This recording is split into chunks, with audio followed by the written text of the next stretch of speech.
just to give context, no, meron kasing dalawang style ang publishing. So we call it traditional publishing. Yun yung tipong the usual way na magsusulat ka ng libro, may manuscript ka, tapos ipapasa mo sa mga publishers, mga big publishers of course. Meron silang process na i-screen nila yun, ganyan. And okay naman yun, well and good, kasi wala kang gagastusin. In fact, they might even give you an advance. Of course, disclaimer, different publishers have different processes. Pwedeng bigyan ka ng advance, pwedeng wala. Pero kasi, sometimes you could end up waiting forever. And sadly, sometimes nothing, kasi hindi mo alam kung ano nang nangyari dun sa pinasa ko. So, for people like me, na medyo may sense of urgency lagi, siguro yung pagiging negosyante rin kasi yung talaga may sense of urgency ako. Gumawa kami ng team kung saan, pag pinasa mo sa amin, syempre, re-reviewin pa rin namin yun, di ba? Hindi naman din pwedeng basta lang magpasa ka. Yan. We also teach authors kasi how to pass properly yung mga manuscripts nila. We teach them how to self-edit bago magpasa sa mga publishers. So, doon tayo sa self-publishing. Ang mangyayari naman doon is, you pay for the publishing services. So, meron kaming program na kinreate wherein kami na yung mag-edit, of course, with your help. We do back-to-back editing. Meron kami nagle-layout, may gumagawa ng cover. Meron din kami illustrators, of course, but that's an added cost. Kasi pwede naman doon sa package, meron na siyang standard na book cover. And then, we also have our own printing press. Yun yung unang negosyo ng parents ko. So, may printing press sila. Ako yung nagtayo ng publishing.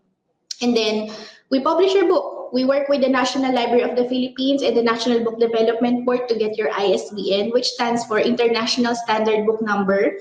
Yun yung barcode sa libro, which is like the passport of your book. Kailangan mo yun to sell in bookstores. And then we print your book, we publish it, we launch it in events like yung sa Saturday, and then benta ka. Ang maganda doon is 100% of the sales go to you. Yun ang maganda.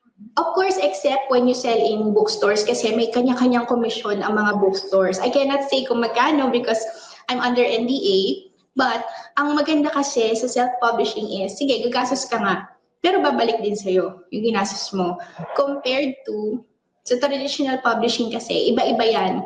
Yung iba, ang binibigay na royalty is between 8 to 10% of the SRP.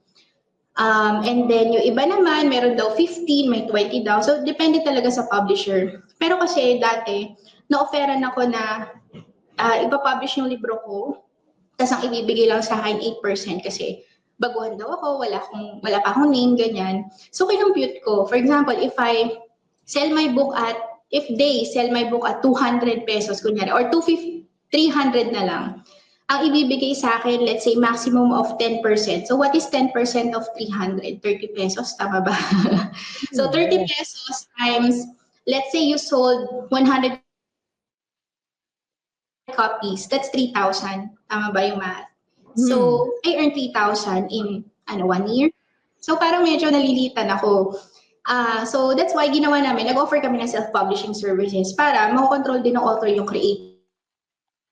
So we let them choose the fonts, we let them choose yung size ng book nila, anong SRP nila, and then we work together, sell it at events, sell it in bookstores. Of course, bragging rights talaga pag nag-sell ka sa bookstore.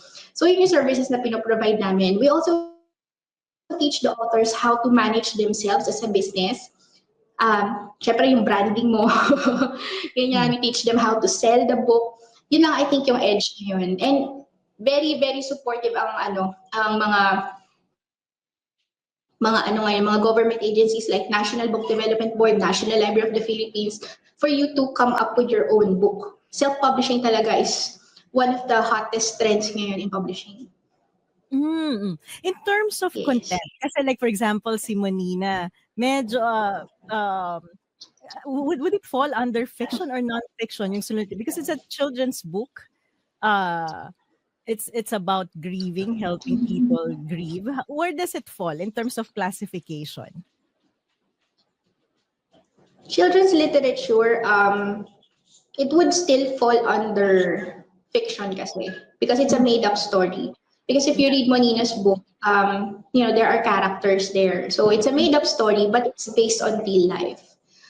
Same as, for example, yung isang ginawa namin na book for for GMA Network. It's titled Firefly. So kami yung nag-publish nun for GMA Network. It also falls under fiction because it's a Mm-mm. fictional.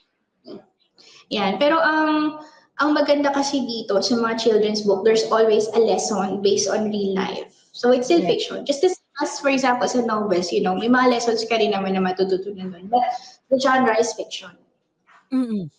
In terms of yung pag-pick up sa sale ng mga books, Mm. kasi pag inisip ako magsusulat ako, ano bang, especially on my field, kasi we can write non-fiction, very technical, academic.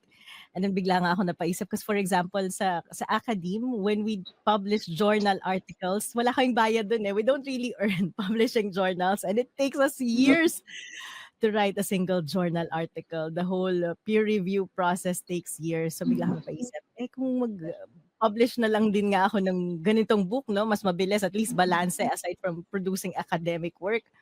You produce Mm. parang mas reachable pop materials na publicly accessible through self-publishing. Ano yung path na i-encourage mo sa mga tao to engage in a non-fiction in terms of market? Meron pa bang, which one has bigger market?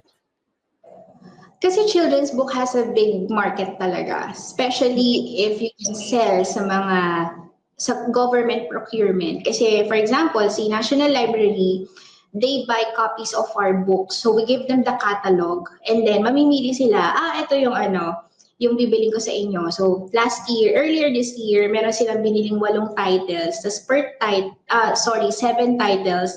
Per title, 50 copies kagad. So Mm-mm. ganun siya. Ang advice ko lagi for the path is, lalo na kapag first-time writers or kahit veteran, write what you know. Always write what you know. Now, if for example, in your case, you are an expert sa economics, diba? So write about economics. Pero kasi, depende yan. Broad kasi yun eh. Okay, economics nga. Pero if it's a journal, it's a journal na medyo hindi siya ganun ka-accessible sa market, why not write a book about economics for young children?